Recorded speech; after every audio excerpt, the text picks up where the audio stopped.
Very good afternoon, students. In this particular chapter, we'll be talking about the in this particular chapter of cross-cultural management. We'll be talking about the relationship that exists between business ethics and culture. So we can say that culture actually has a tremendous influence on ethics and its application in a business setting. So in fact, we can argue that culture and ethics cannot be separated because ethical norms have been established over a long period of time and they make sense to people who share the same background, the language and the customs.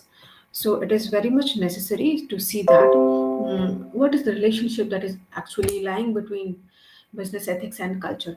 After doing this particular chapter, by the end of the section, you'll be able to describe the process of acculturation and enculturation, explain the interaction of business and cultural form and ethical perspective, and analyze how consumerism and the global marketplace might challenge the belief system of an organization. So you can say that to understand uh, the influence of culture and business ethics, it is essential to understand the concept of enculturation and acculturation. Enculturation refers to the process by which the humans learn the rules, the customs, the skills, and values to participate in a society. In other words, you can say that. Uh, in other words, when no one is born with the culture, all the humans, regardless of their origin, have to learn what is considered appropriate behavior in the surroundings, cultures. So, enculturation is the acquisition of any society's norms and values. Acculturation refers specially to the cultural transmission and socialization process that stems from cultural exchange. The effects of this blending of cultures appear in both the native, that is the original culture, and the host, that is the adopted culture. So, we can say that historically, acculturation has often been the result of military or political conquest.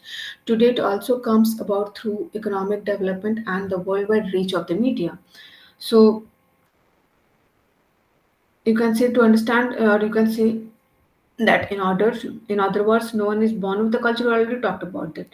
So, one of the earliest real estate deals in the New World exemplifies actually the complexity that took place when Manhattan, where there was a exchange between the native tribes of Manhattan and the Dutch people.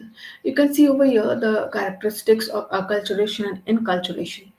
Acculturation is the process of modifying cultural beliefs and customs of a group of people or an individual by borrowing traits from a different culture, whereas inculturation is the process through which individuals acquire values and norms of a culture through unconscious repetition and is mostly seen from birth. So the various cultures that involves two or more cultures, and enculturation involves one culture. The main essence of acculturation is that it is not an essence survival requirement, whereas in enculturation it is an essential survival.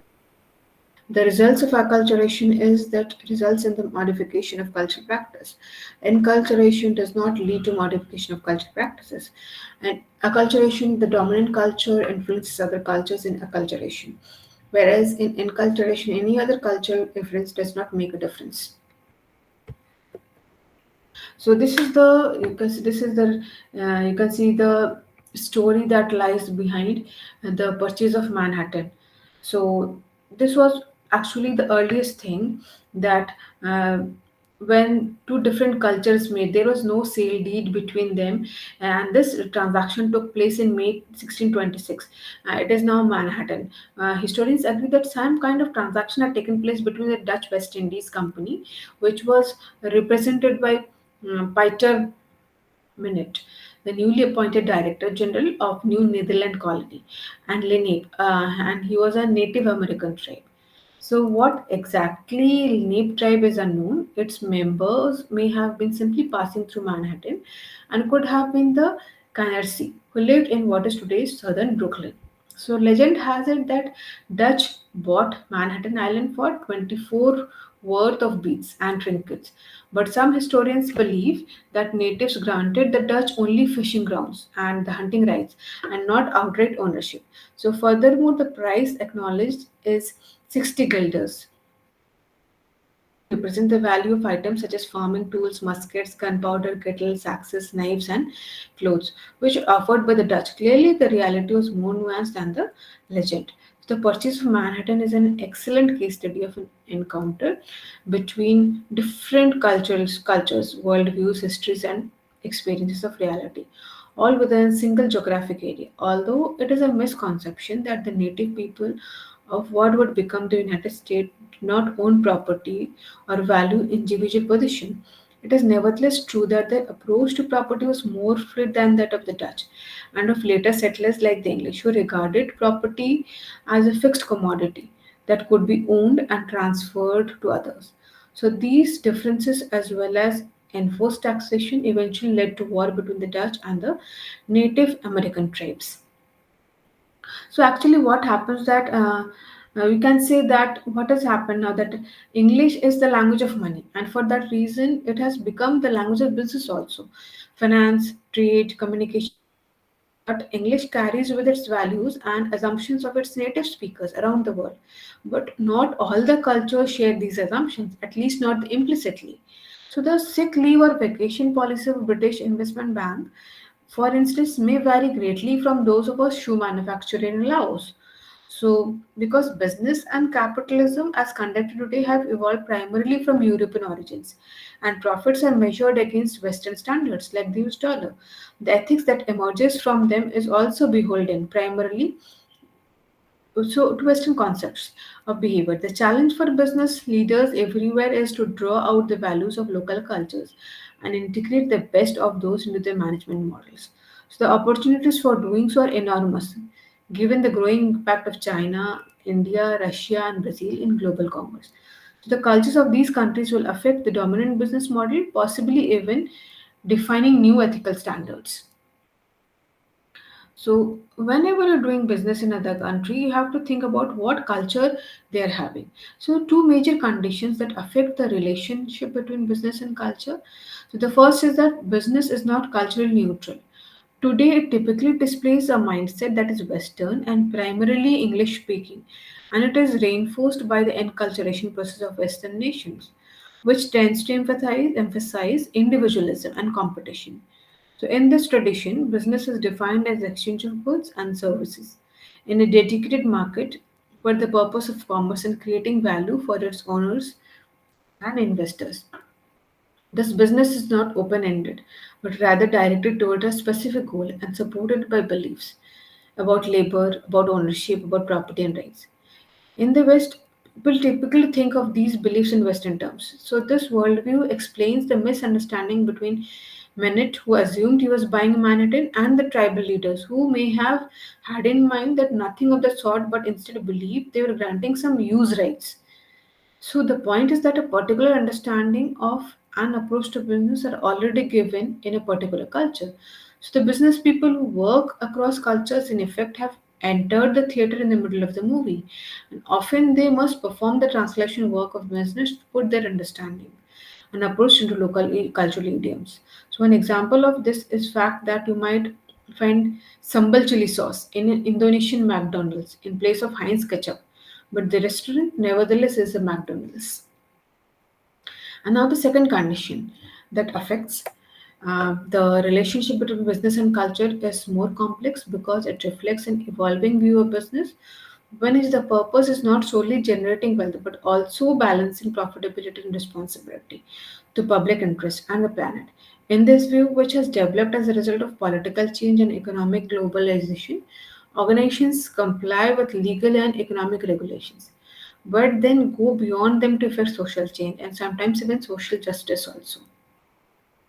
So the dominant manufacture, production, marketing, consumption model is changing to meet the demands of an increasing global population and finite resources. So, no longer can an organization maintain a purely bottom line mentality. No, it must consider ethics and therefore social responsibility and sustainability throughout its entire operation. As a result, local cultures are assuming a more aggressive role in defining the relationship with the business prevalent in the regions. Had this change taken place 4 centuries ago, that transaction in Manhattan might have gone a little differently. However, working across cultures can also create challenging ethical dilemmas, especially in regions where corruption is common.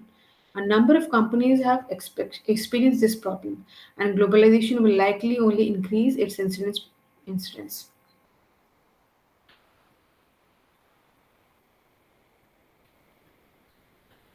Secondly, you also have to balance beliefs also.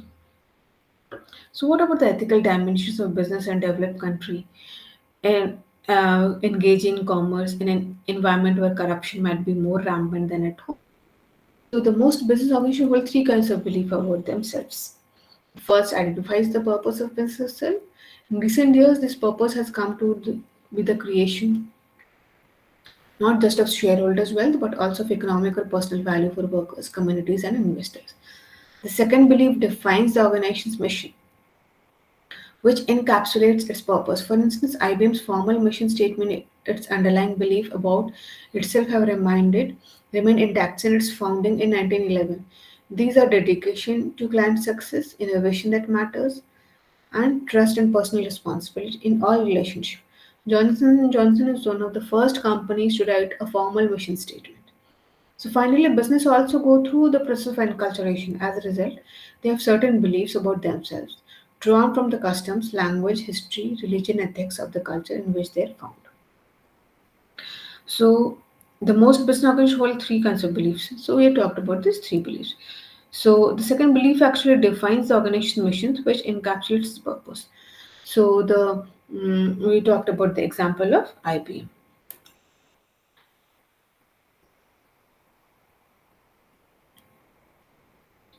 So you can say that actually culture is deeply rooted, but businesses may make their own interpretation of its accepted norms. And Merck and Company is justly lauded. Actually, it is lauded for its involvement in the fight to control the spread of river blindness in Africa. The belief of Merck and Company was um, that they are working for the people. So their belief was challenged when a clash occurred between a legal framework and cultural norms, such as when a company feels compelled to engage in dubious and even illegal activities to generate business. For example, the German technology company Siemens, they have paid actually billions of dollars in fines and judgment for bribing government officials in several countries. Although some local officials may have expected to receive bribes to grant government contracts, Siemens was still bound by national and international regulations, forbidding the practice as well by its own code of ethics. How can a company remain true to its mission and code of ethics in a highly competitive international environment? So, ethical decision making in a global context requires a broad perspective. Business leaders need to know themselves, their organization's mission, and impact of the decision on local communities. They also must be open to varying degrees of risk. So, business performance is a reflection of what an organization believes about itself, as in the IBM and Merck examples. So, those beliefs in turn spring from what the individuals in the organization believe about it and themselves, based on their communities, families, personal biographies, religious beliefs, and educational backgrounds. So, unless the key leaders have a vision for the organization and themselves, and a path to achieving it. There can be no balancing of beliefs about profitability and responsibility. So the Manhattan Purchase was successful to the degree that Minute and the tribal leaders were willing to engage in an exchange of mutual benefit. Yet this revealed a transaction actually that took place between two very different commercial cultures. Did each group truly understand the other's perception of an exchange of goods and services? Furthermore, did the parties balance personal and collective beliefs for the greater good? So these are all the things um, which we have to consider by doing a business in a different culture. Now, if we talk there as we're working in different cultures, there can be confusions. So the steps have to be taken to avoid these confusions. So the various steps that can be taken for avoiding those confusions is the develop a clearly articulated set of core values as the base of global policies and decision making. Companies must align its decision with its values like honesty, dignity, responsibility, and respect for others. Train the international employees to ask questions that will help them make business decisions that are both culturally sensitive and flexible within the context of the core values. The company should establish an approach that is flexible but robust, with guiding the employees to exercise responsibility and make good professional judgment. The clients and the co-workers may have different perspective on ethics and proper behavior than those to which you are accustomed. So, by helping your organization appreciate the differences between cultures, will help your employees better understand how to best approach their work as your company scales globally. So, we just now we'll just summarize what we have talked about in culture. That culture has a tremendous influence in ethics and its application in a business setting. In fact, we can argue that culture and ethics cannot be separated because ethical norms have been established over time by and make sense to people who share the same background, language, and customs. For its part, business operates within at least two cultures, its organizational culture and the wider culture. So it's in which what is founded. So when a business attempts to establish itself in a new environment, a third culture actually comes into play. With increasingly diverse domestic and global markets and the spread of consumerism, the companies must consider the ethical impacts also of outsourcing the production and implications of outsourcing production and resist the temptation to look the other way when their values are challenged by the reality of overseas supply or distribution chain. Okay, students, so we'll stop over here. Thank you. We'll meet in the next class. Thank you, students.